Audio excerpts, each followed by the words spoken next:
सुप्रभात विद्यार्थीगण, आज हम हिंदी के अंतर्गत पाठ 7 लेंगे जिसका नाम सूरदास के पद है। इसके कवि का नाम सूरदास है। सर्वप्रथम हम कवि परिचय देख लेते हैं।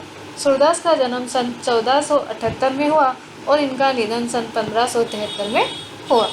महाकवि सूरदास जी का जन्म कुछ लोगों के मतानुसार दिल्ली के पास सीही नामक गाँव में हुआ था। इसे अंडरलाइन करेंगे, सीही नामक गाँव में हुआ था।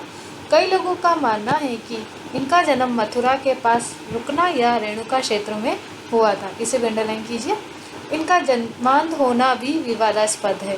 ऐसा कहा जाता है कि सूरदास जी जन्म से ही अंधे थे, जिनकी आंखें नहीं थी, लेकिन ये विवादास्पद है, ये पूरी तरह से सच नहीं है। वल्लभाचार्य इनके गुरु थे। इनकी प्रेरणा से वे श्रीनाथ मंदिर में कृष्ण की लीलाओं से संबंधित पदों की रचना करते थे।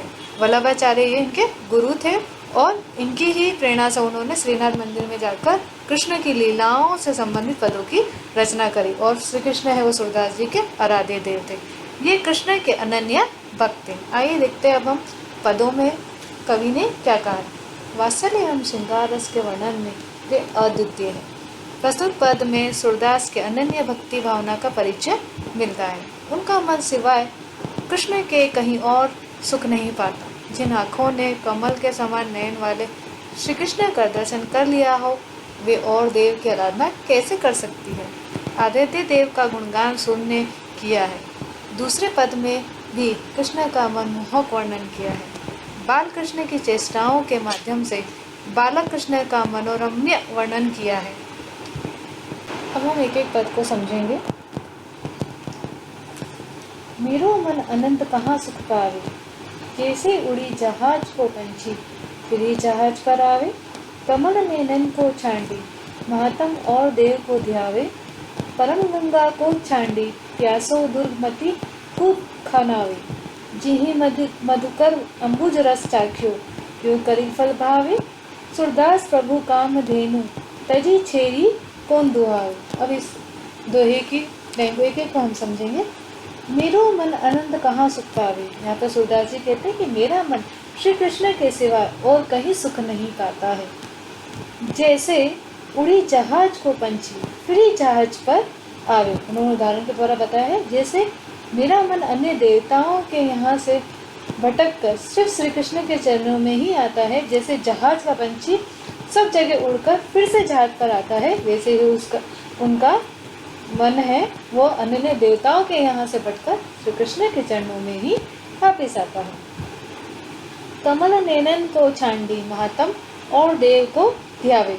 कमल नयन के समान श्री कृष्ण की महिमा को छोड़कर वह अन्य किसी देवता का ध्यान कैसे कर सकते हैं। परम गंगा को छांडी प्यासो दुर्मति को खनावे। यदि कोई प्यासा व्यक्ति गंगा जल को छोड़कर अपनी प्यास बुझाने के लिए कुआं खुदवाए तो उससे मूर्ख ही कहा जाएगा। जिहि मधुकर अम्बुज रस चाख्यो क्यों करील फल भावे। आगे सूरदास जी कहते हैं, जैसे भौरे ने कमल के रस का स्वाद किया हो या स्वाद चखा हो, उसे करील फल कैसे अच्छा लगता है। करील फल यानी कि जो कांटों में उगने वाले जो फल होते हैं उसे करील फल कहा जाता है, तो उन्हें वो कैसे अच्छा लग सकता है। सूरदास प्रभु काम धेनु तजी छेरी कौन दुहावे। सूरदास जी कहते हैं, मेरे प्रभु कामधेनु के समान। अब कामधेनु कौन है। कामधेनु है देवलोक की वह गाय जो सारी इच्छाओं को पूरी करती है। तो आगे इसमें ही कहते हैं, मेरे प्रभु कामधेनु के समान। उन्हें छोड़कर बकरी को कौन दुहेगा। अब हम दूसरा पद लेते हैं जिसमें सूरदास जी ने श्री कृष्ण के बालपन का वर्णन किया है। शोभित कर नवनीत लिए गुटुरूनी चलन रेणु तन मंडित। मुख दधी लेप किए चारु कपोल लोल लोचन गोरोचन तिलक दिए। लट लटकनी मधु गन माधक मधुही पिए। कंठूला कंठ ब्रज के हरिनक राजत रुचि हिए। धन्य सुर एको पल इहि सुख का सतकल्प जिए। अब हम एक एक लाइन को पंक्तियों को समझेंगे। शोभित कर नवनीत लिए, यहाँ पे श्री कृष्ण ने अपने हाथ में माखन लिया हुआ है और वो बहुत ही सुंदर लग रहे हैं।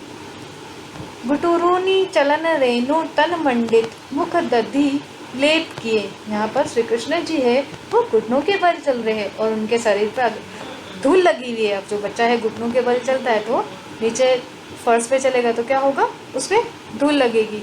और उसी तरह से श्री कृष्ण भी है वो घुटनों के बल चल रहे हैं और उनके शरीर पर धूल लग रही है और उनके मुख में मक्खन लगा हुआ है। चारु कपोल लोल लोचन गोरोचन तिलक दिए। अब उनके गाल बहुत ही सुंदर और नेत्र एकदम चंचल है।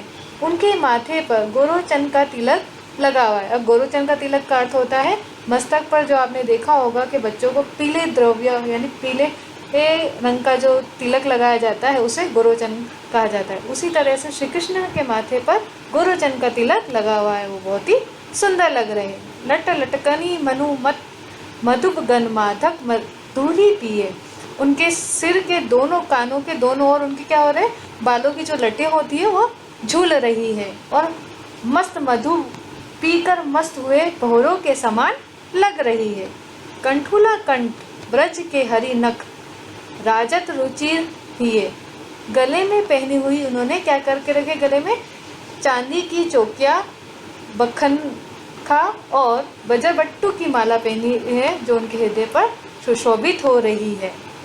धन्य सुर एको पल ही सुख का सतकल्प जिए। सूरदास जी कहते हैं कि वे बाल कृष्ण की इस छवि को देखने के का सुख एक पल के लिए भी मिल जाए तो जीवन धन्य हो जाए और फिर 100 कल्प तक जीने का कोई अर्थ नहीं है। 100 कल्प जीने का अर्थ नहीं है, उसका अर्थ होता है 4 करोड़ 32 लाख वर्ष की अवधि को कहा जाता है 100 कल्प यानी सतकल्प, यानी 4 करोड़ 32 लाख वर्ष की अवधि का समय।